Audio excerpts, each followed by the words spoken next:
بسم الله الرحمن الرحيم السلام عليكم ورحمة الله وبركاته مeel kasta aad joogtaanba allah awoodda la dhammaanteen waxaynu ka wada baryaynaa inuu naga wada badbaadiyo cudurka safareenka ee coronaviruska fariisihiisa kala duwan meel kastoo dunida aan ka joognaba waa maalinimo jumca shanta bisha february 2021 cudurka coronaviruska fariisihiisa kala duwan ayaa ku faafaya meelo badan oo adduunyada ka mid ah iyadoo dhinaca kalena talaaladii ay jiraan kuwaasi oo la doonayo dhammaantoodba in lagu hakiyo ku dhicitaanka dadka iyo isu gudbinta cudurka coronaviruska isu gudbinayaan alaaba waxaynu ku bilownaa fariintan toddobaadkii labada maalmood aad dhegaysataan oo ah maalmaha jimcaha iyo talaadada UK oo inta badan ay qaybaha kala duwan ka jiraan ee fayrasyada UK marka la fiiriyo dadaalo xoog leh ayaa la waday iyo tallaabooyin ay dawladdu qaadanayso oo taa macnaheedu uu yahay in looga hortago faafitaanka cudurka iyo dadku inay isqaadsiiyaan waxaa la sameeyey barnaamijyo la doonayo dadka in si aada loo eego marka la fiiriyo qaybta fayraska asal ahaan laga arkay dhinaca South Africa laakiin waddanka UK laga arkay wararkii ugu dambeeyay dhinaca caafimaadka waxay sheegeen inay jirtay 2 maalmood ka hor ilaa iyo 105 qof oo laga arkay fayraska South Africa oo la xiriiriyay 11 ka mid ah dadkaasi in ay safar aadeen ama ay uga yimaadeen xagga South Africa laakiin inta soo hartay 105 ay yihiin kuwa aan safrin haddana cudurkii laga arkay qoliyaha caafimaadku markay eegeen sida dalka ay ugu kala badan yihiin fayraska dhinacaasi South Africa ayaa waxaa la bilaabay England oo kale 8 qaybood oo laga arkay in si degdeg ah dadka loo wargeliyo inay guryaha ku xasilaan isla markaasina qaarkood loo diray fariimo la doonayo in goobahooda loogu imanayo dad aan ka yarayn 80,000 oo ruux talabadaasi ayaa qoliyaha caafimaadka UK waxay u arkaan sida kaliya lagu xakameyn karo fayraskan cusub ee dhinaca South Africa qaabkaasi iyo sidaasi inay tahay dhinaca kale waxaa la eegayay fayrasyada kale ee asal ahaan kii Wuhan ee loo soo saaray talaalada iyo kuwa kale oo la sheegay laftooda talaaladu inay wax ka qaban karaan iyo ka kale ee laga arkay dhinaca Brazil oo South America ah iyo waliba midka kale ee asal ahaan bishii September ee sanadkii tagay 2020 laga arkay UK dhammaan arrimahaasi oo dhan oo socda ayaa waxaa barbar socday talaaladii kala duwanaa oo UK ka socday talaaladaas oo kuwa la doonayo in looga hortago qofka cudurka inuu qaado iyo in dadku ay isu gudbiyaan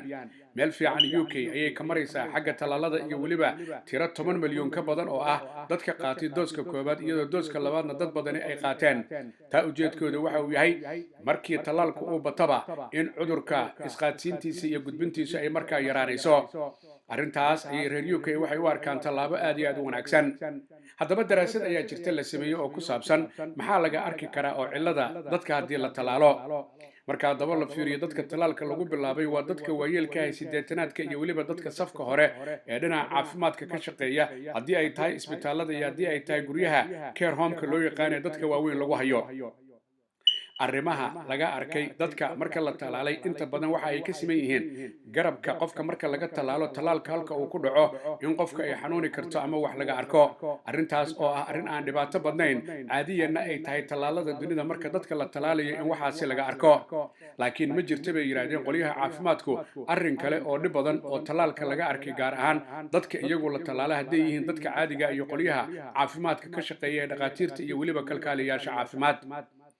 arrimahaasi waxay ahaayeen kuwo waayo-aragnimo oo laga arkay talaalka faraha badan ee sida aadka dadka loo talaalayo dhinaca kale UK waxay sheegeen in dawladdu ay shaaca ka qaaday inay dhici karto dhaqaaluhu inuu dib u soo kabmo marka la gaaro bisha Maarch taas oo loola jeedo dadaalada talaaladu inay keenayaan in cudurka isqaadsiintiisa iyo faafintiisa ay yaraato taasina ay keeni karto xanibaadda in la yareeyo kadibna markaas dukaamadii waaweynaa iyo dhaqaalihii ay furmi karaan marka daba la fiiriyo UK maalmo la soo dhaafay xaalku waa wanaagsanaa oo tirada dadka cudurka maalintii laga arkayay 20,000 waa ka hooseysay oo mararka qaar ba 16,000 ay gaaraysay taasina waxay ahayd idiilo wacan oo ah in dadka cudurku ku dhacayo laga arkayo haday yaraadaan tirada dhimashaduna markaas ay yaraanayso waxaa kaloo wararkii ugu dambeeyay ee UK ka mid ah in marka laga bilaabo bishan aynu ku jirno ee maanta shanta ah maalinta ay tahay 15 waa 10 cisho kadib laga bilaabi doono UK dadka ka soo laabanaya wadamada sida aadka ay khatarta cudurku uga jiro in la gooniyeynayo oo hoteelada la geynayo halkii dadku ay guryahooda isku gooniyeyn jireen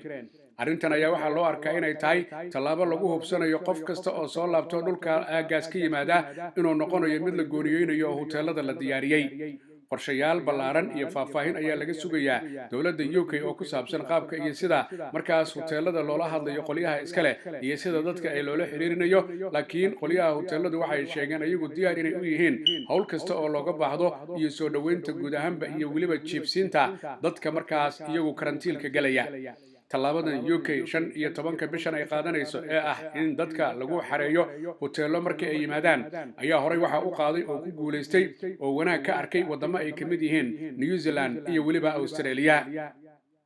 haddii haddaba ay dhacdo qaabka loo rabo wax inay u dhacaan, waxaa dhici karta inay dhibaatadu yaraato oo markaas ay noqoto arrin aad u wanaagsan. ra-iisul wasaare Boris Johnson waxa uu ka dhawaajiyey inay dhici karto iskuullada tan iyo bisha March in la furo ee sanadkan, taasoo ah bisha xigta, taasoo iskuulladu ay muddo xiraayeen. haddii haddaba arrimuhu ay soo hagaagaan, iskuulladii marka ay furmaan, shaqaalihii ay markaa qaarkood shaqo ku laabtaan, dhaqaalihii uu isfuro, waxaa dhici karta in noloshii caadiga ahayd bilowgeeda la arko. laakiin mar walba arrimahaas waxaa ka horeeya qaabka iyo siday wax isu bedelaan iyo dadku siday u qaataan awaamiirta dhinaca qolyaha caafimaadka iyo dowladda ama xukuumadda UK.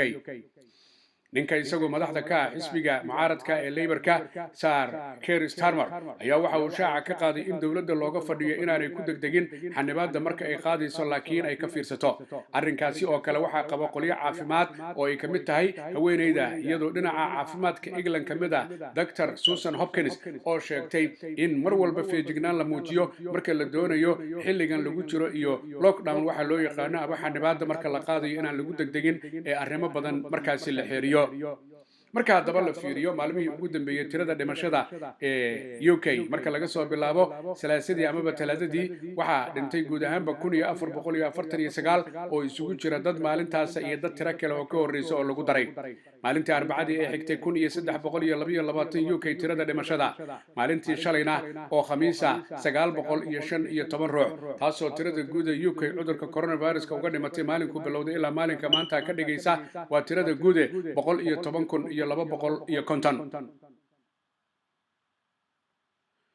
marka la fiiriyo wadamo reer Yuruba ayaa waxay shaaca ka qaadeen in talaalka AstraZeneca iyo Oxford ay soo saareen oo jimcihii hore la ansixiyey oyna ansixisay ama ay ogolaatay hay-adda dhinaca daawooyinka ugu qaabilsan reer Yurub. wadamada reer Yurub qaarkood ay ka dhawaajiyeen talaalkaasi AstraZeneca iyo Oxford inay u isticmaali doonaan kuna duri doonaan dadka da'doodu 65 ay ka yartahay.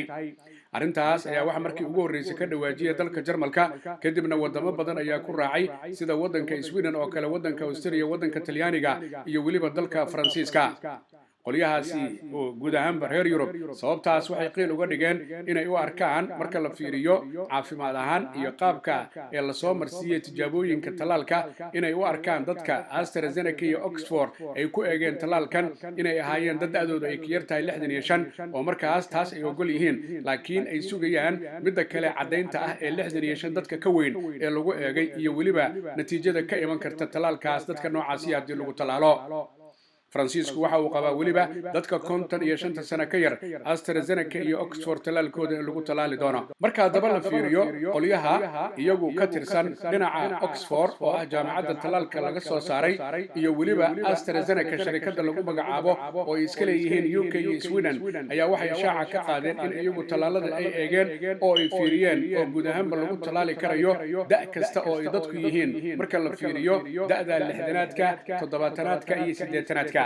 laakiin arrinkaas ay isku haystaan labada dhinac ee reer Yurub qaarkood iyo AstraZeneca iyo Oxford waa mid la eegayo qaabka iyo siday isula meel dhigaan. waxa kale oo jira muran u dhaxeeyay reer Yurub iyo sharikadda lagu magacaabo AstraZeneca ee dhinaca talaalka Oxford ay soo wada saareen oo ahayd qaabka iyo sida talaalka loo gaarsiinayo xilligii ku habboonaa wadamo ku yaala reer Yurub. laakiin waxa aqritaankii ay sheegtay AstraZeneca in ilaa iyo bisha March oo ah bisha 3aad ee sanadkan 2021 ay soo dhammaystiri doonaan guud ahaan ballamadii dhinaca geynta talaalada goobaha kala duwan ee loogu talagalay ee reer Yurub. ugu dambaystiina marka la fiiriyo wadanka Boortaqiiska oo ka tirsan wadamada reer Yurub ayaa maalmihii ugu dambeeyay la arkayay mowjadii saddexaad ee cudurka coronavirus-ka, taasoo marka la fiiriyo wadankaas aanu dhibaato badan ka mudanin xagga dhimashada marka la barbar dhigo wadamada kale ee reer Yurub. markii la arkay isbitaalladu inay buuxsameen iyo goobaha caafimaadka ee Boortaqiiska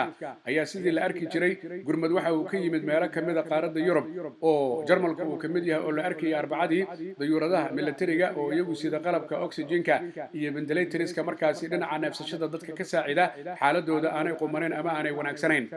arrintaasi ayaa ah mid aan ku cusbayn reer Yurub inay isu gurmadaan oo kal hore ayaa laga arkay Talyaaniga xaaladdu markii ay cirka isku shareertay cudurkana uu si aad ah u afeeyay dalka Talyaaniga in gurmad fara badan reer Yurub uga yimid taasoo markaas la doonayay in lagu dadaalo in la kaalmeeyo dadka Talyaaniga walow dadka Talyaaniga qaarkood ay u arkayeen qaabkii la rabay reer Yurub gurmadku inaanu uga imanin marka daba la fiiriyo wadankan isaga ee lagu magacaabo Boortaqiiska oo kamid ah wadamada dadkooda laga mamnuucay wadanka UK sababna looga dhigay juqraafi ahaan Yurub inuu ku yaalo laakiin reer Brazil aad ay u yimaadaan ayuu Brazilna ay kamid tahay meelaha fayrasyada cusub laga arkay ayaa marka la fiiriyo guud ahaan Boortaqiiska dadka cudurku uga dhacay guud ahaan 741,000 iyadoo dadka ku dhintana ay yihiin 13,000 iyo waliba 725 qof oo kaliya guud ahaan adduunyada marka la fiiriyo waxa socda talaaladii meelo badan gaar ahaan wadamada jeebkooda buuran yahay iyo waliba wadamada kale aan jeebkooda aanu buurayn laakiin ujeedku waxa uu yahay in la kaalmeeyo wadamada liita ee dhaqaalahooda aanu fiicnayn siday markaa iyagu u dadaalayaan kuwa dhaqaalahooda uu fiican yahay iyo guud ahaan ba talaalada kala duwan wadamada reer Yurub qaarkoodna waxay sheegeen inay ku dadaali doonaan inay kaalmeyn doonaan wadamada liita si talaalku u noqdo mid isagu baaha oo guud ahaanba qof kasta oo dunida ka tirsan uu helo talaalka looga hortagayo cudurka guud ahaanba coronavirus-ka marka daba aynu fiirino fariinta waxa fududeeya sharikada dhinaca qaadista alaabooyinka xagga UK laga qaadayo lana keenayo xagga Soomaaliya guud ahaanba la geenayo lagana keenayo waa sharikada lagu magacaabo Parcel Host oo fadhigeedu yahay UK xafiiskeeda weynina uu ku yaalo bariga magaalada London 473 High Road Leyton halkaas oo uu diyaar ku yahay ganacsade Axmar Barqadle iyo waliba iyadoo halkaas laga heli karayo oo kale DHL-ka guud ahaanba adduunyada oo dhan la isaga daabulo alaabooyinka hadda diraysidii hadii lagu keenayo intaba ganacsade Axmad Barqadle waxa kale oo bulshada u haya guud ahaanba telefoonada noocyada kala duwan ee kuwa ugu dambeeyay iyo cunooyinka kala duwan waxaana laga xiriiri karaa telefoonka eber 7949528777 dadka Soomaaliyeed meel kasta ay joogaan badhib iyo dheef waxay la wadaagaan dadweynaha dunida waxaana laga rabaa inay islaaliyaan ay feejignaadaan baryada ay badiyaan nadaafadana ay ku dadaalaan inay dhageystaan awaamirta ka imanaysa maamulayaasha dalalka ay joogaan iyagoo aan iloobi in halku dhigi ahaa walaalle hay soo dhawaan yaana ku soo dhawaan yaana isu soo dhawaan aan kala fogaano baryada aan badina nadaafadana aan ku dadaalno maxamed axmed xaaji cagmadhiga iyo bahda telefishinka caalamiga Universal ugu qaabilsan arrimaha ka wacyigelinta bulshada cudurka coronavirus-ka oo idin leh annagoo kariimkeena kaashanayna kaalinteena aan ka qaadano ka hortagga coronavirus ma sha Allah